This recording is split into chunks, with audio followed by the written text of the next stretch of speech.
Islam Calitra, kisah panutan Islam. Subscribe ya. Kembali lagi dengan Islam Calitra, tempat di mana kisah-kisah penuh hikmah dan kelulusan dari tokoh besar dunia Islam diceritakan kembali dengan cara yang hangat dan menghibur. Mari kita mulai kisah Abu Nawas untuk hari ini. Pada suatu pagi yang cerah di kota Baghdad, suasana pasar tampak lebih sibuk dari biasanya. Para pedagang berteriak menawarkan barang-barang mereka. Para pembeli menawar dengan penuh semangat, dan para musafir dari berbagai negeri melintas membawa kisah-kisah asing dari tanah yang jauh.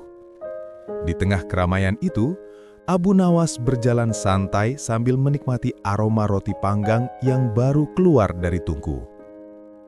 Hari itu, tidak ada misi khusus dari raja. Tidak ada teka-teki yang untuk dijawab, tidak ada tamu asing yang perlu dijamu dengan kecerdikannya, dan tidak ada masalah istana yang membutuhkan kecerdasannya. Abu Nawas merasa tenang, dan itu cukup aneh bagi seorang seperti dirinya. Biasanya, ketenangan adalah pertanda bahwa badai sedang menunggu di tikungan. Dan benar saja. Ketika ia hampir keluar dari pasar, tiba-tiba sekelompok prajurit istana muncul dari arah gerbang. Mereka menunggangi kuda dengan tergesa-gesa dan wajah tegang.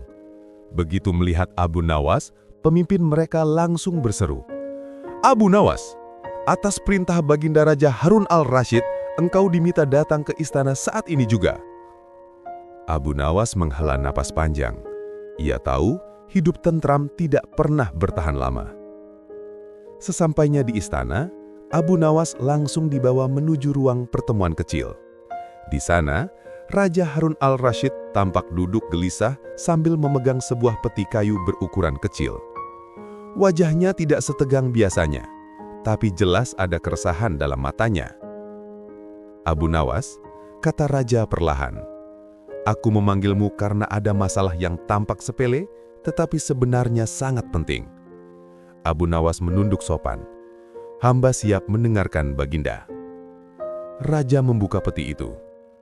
Di dalamnya terdapat sebuah permata biru yang memancarkan cahaya lembut. Ukurannya tidak terlalu besar, tetapi kilaunya luar biasa. Abu Nawas langsung mengenalinya. Itu adalah permata Azrak, salah satu permata kerajaan yang sangat berharga. "Permata ini," lanjut sang raja, "hilang selama 2 hari. Baru pagi ini ditemukan di taman istana. Aku ingin engkau mengetahui siapa yang mengambilnya." Abu Nawas terdiam.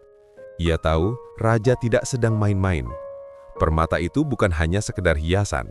Ia adalah simbol persahabatan antara Baghdad dengan salah satu kerajaan jauh di barat. Jika hilang, hubungan politik bisa terganggu.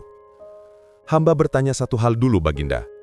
Siapa saja yang memiliki akses ke ruang penyimpanan permata?" Raja menghela napas sambil menutup peti itu. "Hanya 3 orang.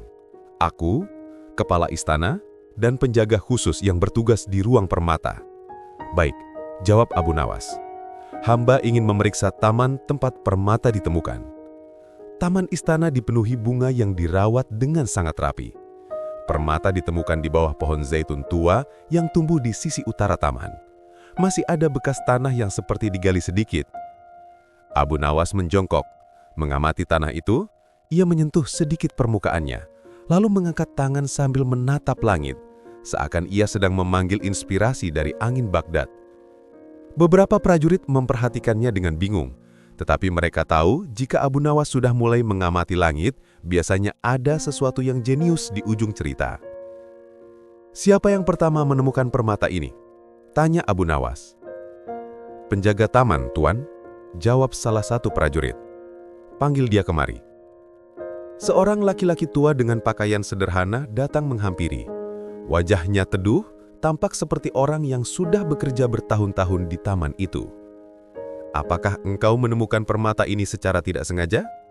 "Benar, Tuan. Saya sedang menyiram bunga dan saya melihat kilauan cahaya biru di bawah pohon itu." "Apakah engkau pernah masuk ke ruang penyimpanan permata?" "Tidak pernah, Tuan. Saya tidak punya izin." Abu Nawas mengangguk pelan. terima kasih. Engkau boleh kembali bekerja." Malam itu, Abu Nawas duduk di kediamannya sambil memikirkan kasus tersebut. Hanya 3 orang yang memiliki akses, tetapi permata ditemukan di taman. Artinya seseorang mengambilnya lalu menyembunyikannya sementara. Tapi mengapa mengembalikannya? Disitulah jawabannya muncul. Permata itu bukan hilang, tetapi disembunyikan. Dan pelakunya bukan pencuri. Ia seseorang yang ketakutan. Seseorang yang ingin mengembalikan permata itu tanpa diketahui. Pagi berikutnya, Abu Nawas kembali ke istana. Ia meminta agar raja, kepala istana dan penjaga khusus dihadirkan di ruangan yang sama. "Hamba sudah tahu siapa pelakunya," katanya sambil menatap mereka satu persatu. Pelakunya adalah orang yang paling takut dihukum, orang yang tidak ingin diketahui, dan karena itu mencoba mengembalikan permata diam-diam. Sebenarnya hamba sudah menemukan jawabannya, bukan dari permata, bukan dari tanah, tetapi dari celana pelaku. Ruangan tiba-tiba hening. "Celana?" tanya raja dengan bingung. Abu Nawas mengangguk. "Ya, pelaku pasti menyembunyikan permata itu di saku atau bagian celananya sebelum memindahkannya ke taman.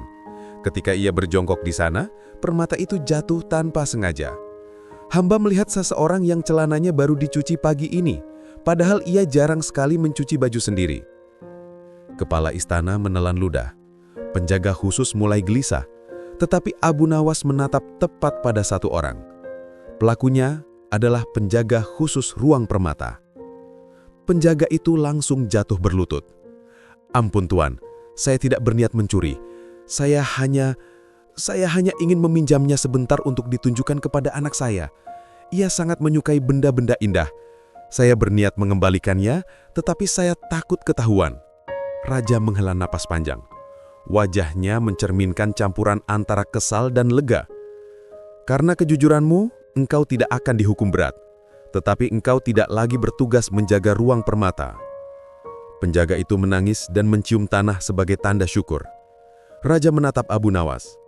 "Seperti biasa, kau membuat sesuatu yang rumit terlihat sederhana." Abu Nawas tersenyum. "Kadang, jawaban bukan pada apa yang hilang, Baginda, tetapi pada apa yang ditinggalkan pelakunya." Raja tertawa kecil. "Dan apakah engkau menginginkan hadiah atas jasamu kali ini?" Abu Nawas mendongak. "Hamba hanya ingin sarapan bersama Baginda di dapur istana. Roti hangat dan teh min sudah cukup." Raja tertawa lebih keras. "Abu Nawas, engkau memang tidak berubah." Dan hari itu pun ditutup dengan sarapan sederhana antara raja dan penasihat tercerdasnya. Sebuah momen kecil yang mengingatkan semua orang bahwa kebijaksanaan tidak selalu datang dari ruang megah istana, tetapi dari seorang bijak yang pandai melihat hal-hal kecil yang tak terlihat oleh orang lain.